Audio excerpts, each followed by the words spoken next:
So we're going to take a few minutes and talk about this inexpensive knife right here. This is from Fintiso. I think I pronounced that correctly. But this particular knife is a folding knife. It's for $59.99 on their website if you go to fintiso.com. This particular knife is their Apollo series. So it's a 3.3 inch knife. It has a 14C28N blade, and it does have a G10 handle. So it's just a basic folder, and you can see it here in my hand. It does have a decent sized clip on it, not too bad. It isn't reversible in any way. It does have a flipper. The action is decent, nothing really to write home about, but this is just a budget price knife. I do like the blade profile, kind of neat. My one complaint is the fact that the liner lock here only engages, let's see if I can get, you can see how much it engages.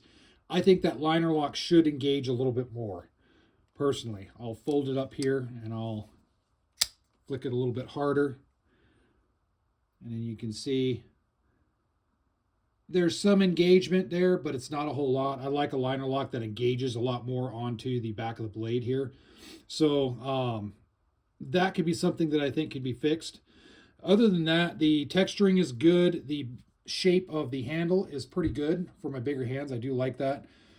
Very good basic EDC blade. Would I choose this over other comparable options for $60? Depends. Probably, I'm a big CRKT fan, so I know they have a lot of offerings in the $60 range, so I'd probably go that route, honestly. But I do appreciate people that like different knife makers. CRKT, Kershaw, stuff like that. They're kind of a dime a dozen in my area. They're good products, but they're just everywhere. So if you want something a little bit different, I can appreciate that. It does come with a neat little bag right here, a little carry case or whatnot. But I don't really keep my knives in the carry cases or anything. I take them out and I'll either just store them bulk into like a little bin or whatnot, or I'll just carry them on person. The G10 handle is pretty decent.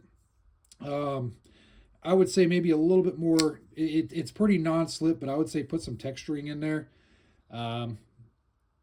Again, back to the blade design. I do like the blade design. The sharpness is decent, and it's pretty uniform all the way through.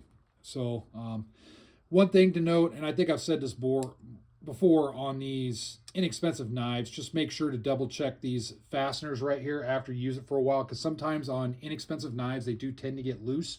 That's just something I've seen a lot and very consistently across the board. So just double check it every once in a while and retighten it, and I think you'll be good. Probably the biggest thing that I could find with this knife is just the liner locks not engaging as much as I want to. But other than that, pretty decent little knife. Design's pretty good. I think it would be good to be reversible at least. I know you can't reverse it for tip down carry, but at least reverse it over on this side. So that way for the lefties out there, you can kind of change your configuration a little bit. But decent design for $60, sure. I put it middle of the road. I don't see it anything super special, but if there's an idea like a Christmas idea or something and you want something different than the standard what they sell at sporting goods stores, then yeah, give it a shot.